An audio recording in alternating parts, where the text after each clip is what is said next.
Akina Haron wanainama. Songeni kando kidogo. Songeni kando kidogo. Kamera ni mingi. Songeni kando kidogo. Songeni tu kando kidogo. Okay, si mic ziko na watu wengi. Oya. Songeni tu kando afadhali tusonge. Okay, Asiba. Start. In the meantime, angalieni Eliu smart. Wakati naye ni simu ndio inafanya. Hata nini? Peana tu hapa relax. Sawa. Usiongee mic on.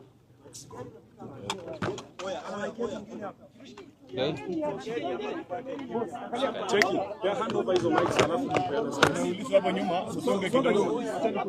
Hebu songa nyuma. Songa nyuma sana everybody can see. Sana request. Kimeli niko kwa interview ya waziri Kimeli. Tafadhali. Tuko kwa interview na waziri. Tafadhali.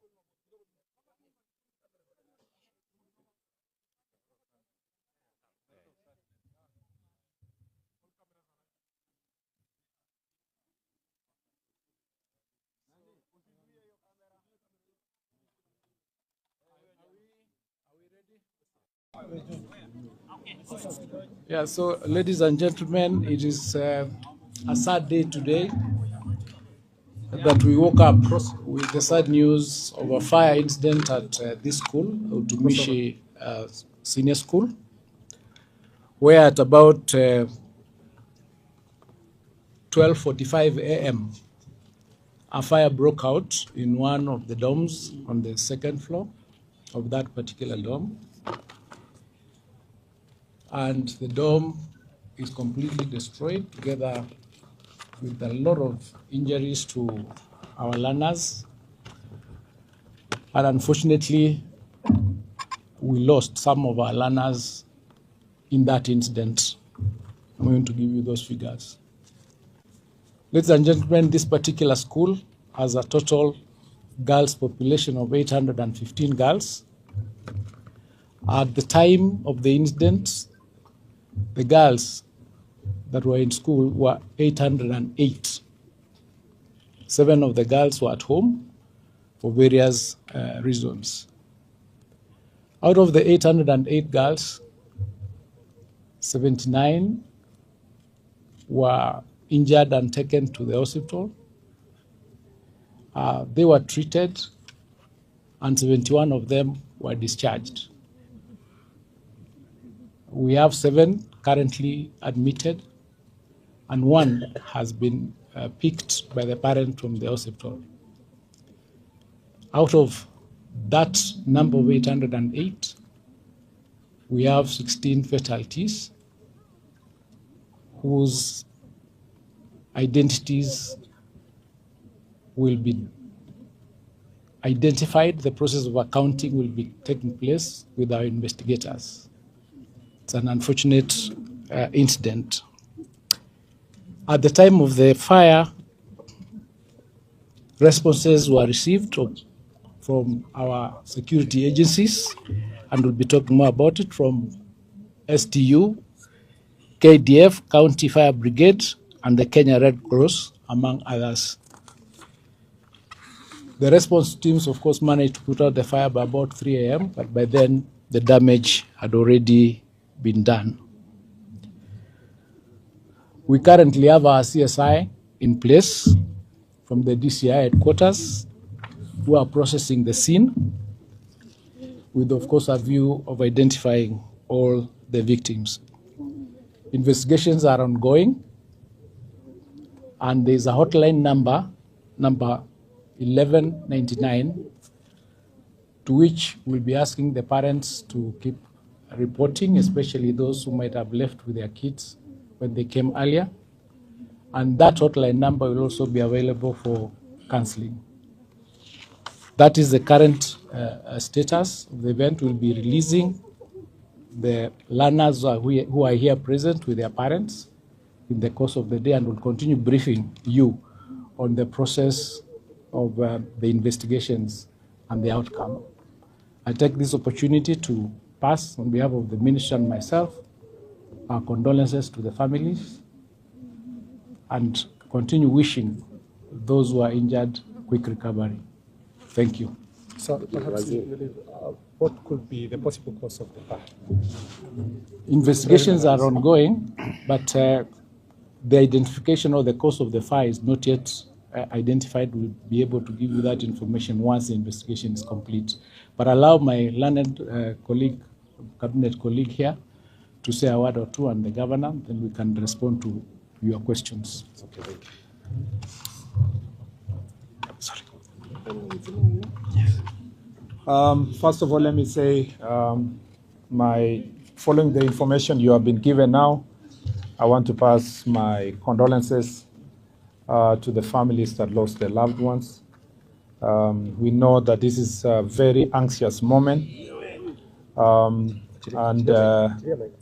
even as we account for the 16 so far identified as having passed on, I want to ask the people of Kenya that together we stand with the families, the Utumishi Academy fraternity, and the rest of the family members who have lost their loved ones in prayer, in support. I ask everyone to be patient. We avoid speculation as to the cause of this tragedy. I also want to thank the multi-agency team of disaster response, starting from our county security team led by the county commissioner, the KDF team, the various formed up units, including us too, that came in very fast. As you very well know, most of the students who come to this school are children of our officers who serve in the National Police Service. And so as a ministry and as a family, we stand with everybody, even as we release the parents whose children are still in school, which is the larger number, and who actually may not have been injured directly. We know that they will need a lot of support, psychosocial support, and the hotline number has been given, which is 1199, for basically for people to call for help. And we are working together with the Red Cross, as you know. They are part of the National Disaster Response team, so that even when parents, when their children have already gone home, we will make sure that even at home, they will receive counseling services and psychosocial support wherever they may be. I just want to say that as a country, this is a serious tragedy. The investigations are going to be thorough. The Director of Criminal Investigation is here. The crime scene investigators are already here. The officers from government chemists are also here. And all processes will be done, including DNA tests, to ensure that these processes are done successfully. And I just want to say that poleni sana, on behalf of myself, my colleague, our government, we want to say poleni sana, and we'll continue standing with you. Was there any interventions? As we are here,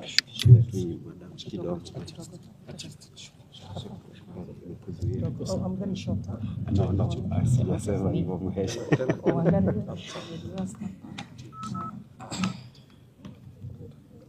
Good morning to all.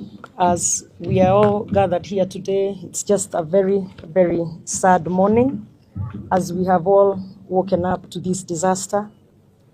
And as you have heard from the two cabinet secretaries of Education and of Interior, we are all working together, both the county government as well as the national government, so that we can make sure that we stand in the gap for these parents. It's really a huge disaster that this morning. And what I can see, or what is happening right now, is also the pairing of the parents with the students who are here, so that at least from that point, we are able to then move to the next level. And as the cabinet secretary has said, There is also counseling that's happening or that's available here as we continue praying for those in the hospital so that they can heal and providing care and services for them. But also as we continue now to the more difficult part, which is figuring out the ones who have lost their lives, as well as informing the families once we get to that point. So as we stand here, we stand in solidarity with the parents, with the school, with the wonderful people of Kenya, the families and the friends and everybody. And as a government together, we are working to make sure that everything that needs to be done is done. And as you have heard, we also have the Director of Criminal Investigations and his team, because it's also important to get to the bottom of what caused the fire so that we can make sure that it does not happen in the future anywhere else. So asanteni sana, and we continue working on it.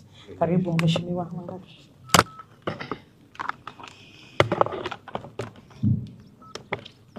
Asante sana. Nafikiri leo imekuwa siku ya huzuni sana. Tuliweza kuamkia mkasa wa moto takriban saa 7 ya usiku. Na kama ilivyoelezewa na mawaziri na gavana, tumekuja hapa kwanza kusimama na familia hasa zile ambazo zimeweza kuathirika. Na hii shule ni shule ya ngazi ya kimataifa na iliweza kuanzishwa mwaka wa 2020.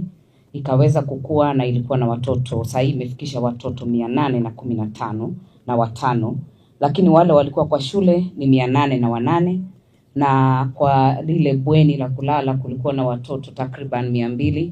Na katika hafla hiyo ya moto, ingawa wazima moto walijaribu kufika, tunashukuru sana wale waliofika wa kwanza. Anti-stock theft walikuwa hapa, tulikuwa na NYS walikuwa hapa, tulikuwa na zimamoto ya county iliyotoka kule Naivasha ilifika hapa, na waliweza kujaribu kabisa kuzima moto. Lakini kwa bahati mbaya na kwa huzuni sana tukaweza kupoteza watoto wetu, watoto takriban watoto 16. Watoto 7 wako hospitalini, lakini wale wengi zaidi ya watoto 700 wanaweza kushikanishwa na wazazi wao waweze kuondoka, ndio tuweze kupatia hata nafasi wale teams ambao wanafanya uchunguzi, wale ambao wamekuja hapa kuchukua chembe sababu ya kufanya DNA, sababu unajua kwa mikasa ya moto inakuwa iko na shida ya kuweza kutambua hata ni nani ambaye ameweza kutuacha. Kwa hivyo tutakuwa tukifanya hivyo, na tukifanya hivyo tutaomba hata wale ambao ni wananchi wa Gilgil, tutakuwa tukipunguza wingi wa watu kwa shule, ndio tuhakikishe kwamba tumepunguza umati ambao uko hapa. Tupatie maafisa wetu wa DCI, wale wa Ministry of Health, wale wa Education waweze kufanya uchunguzi na waweze kupeana njia ama mwelekeo. Lakini la muhimu sana, ni huzuni sana sababu nafikiri hili si jambo ambalo limetokea mara ya kwanza. Tulikwenda Russia, juzi tumekuwa na mtoto Faiz hapa Gilgil Hills, tumepeleka mpaka kwenye bunge. Na nafikiri sasa mahali tutatoka ni tukufanya uchunguzi. Ukishafanywa, sisi kama viongozi lazima tuwajibike kuhakikisha kwamba imetekelezwa kwa mashule yetu. Tusikue tunakuja wakati mkasa umeshatokea, tukue tunakuwa proactive. Ile inspection ya shule inafanyika ndio tunajua mambo gani. Lakini kwa sasa hatutaki tuseme mengi, tunasema tu pole makiwa kwa jamii na familia za wale watoto wetu wameweza kutuacha, na sisi tuko hapa. Red Cross wako hapa na tunawashukuru, walikuwa wa kwanza kufika pia, na wako na nambari ya simu ambayo haina malipo 1199. Unaweza ukapiga na ukaweza kupata usaidizi, sio tu wa kujua mtoto wako vipi, hata kupewa counseling ama kupewa mawaidha ya kuweza kukubali. Na nafikiri baada ya hapo tutakuwa tukiweza kupeana ushauri mwingine ama kuweza kuongelesha wanahabari later in the day, ndio tuwapatie vile tumefanya na zile hatua ambazo tumechukua. Asanteni sana. Thank you. Maybe waziri, one question. Naitwa Robert Wamaina kutoka Citizen. Kati ya wale 16 ambao wameweza kupoteza maisha yao, maybe ni wangapi walioungua, wangapi ama vifo vyao vilitokana na nini hasa wakati huo mkasa, tukielewa kwamba lile bweni lilikuwa na wingi wa wanafunzi? Nadhani haitakuwa vizuri kusema zaidi kuhusiana na wale ambao walifariki kwa sababu uchunguzi unaendelea na ni vizuri pia tufuate. Kwanza wacha niseme kwamba kama viongozi hapa tulijadiliana sana kwa muda mrefu kama tutaweza kusema saa hizi kweli wangapi wamefariki ama hapana. Lakini tulipoona habari ambayo mmepeperusha tayari kwa nchi nzima, tukaona tu ni kwamba ni afadhali tuseme wale ambao wamefariki. Otherwise, generally, kama kungekuwa ni environment or a society penye we would have kept these numbers for the time being, we would have wished that the numbers be kept until we deal with identification. But because in this era of social media presence and information control, it becomes very difficult, we realized that the message was all over the country, and we thought it was only fair to confirm that 16 persons have since passed on. But then this creates also another trouble for us, which is the anxiety among the parents, trying to know who of them has lost their loved one. So that is the speed with which we are moving now, faster, to try to reach as many parents as possible using deductive method, identifying those who are here, releasing them, and then those who are unaccounted for, we start speaking to those parents and start counseling and reaching out to them. So really, we have had to work backwards because of the nature of which information flies in this world. And so going further to say anything related to the same will be extremely irresponsible on our part. I want all of us to now keep it at that until we call you for another press release baadaye. So that is really what I can say about the stature of the bodies, the nature of the accident, the possible causes of it. Let's leave it to investigations first, and then we can come to that. Waziri, my name is Willie Dennis Njiru from TV47. Maybe on account of arson attacks on dormitories over the years, what has the government done, or maybe what mitigation measures could you take? We have had this since St. Kizito's time. Yeah, yes. I think that is, as from a policy perspective, the Minister of Education can respond. Yes, as we've said, we already do not know the cause of this particular fire, and it would be speculative to say it is arson, or otherwise I could suggest that we wait for the outcome of the investigations, and then we can confirm that. But from a policy perspective, we have a safety school manual that all the schools adhere to, and I would urge that we wait to see after the investigations whether that safety manual was adhered to in this particular school. So let's not be speculative at this stage, but we've done a lot in that space. Initially, when Darasha happened, we did close to 350 schools that were not meeting the specifications of that particular manual. So we'll continue doing audits and ensuring that our schools meet the safety manual for schools that is already in place and which we keep updating. But for today, I would urge that this being the very first briefing on this, let's keep it at that as we wait to find out what was the real cause of this particular fire. Thank you very much. Thank you.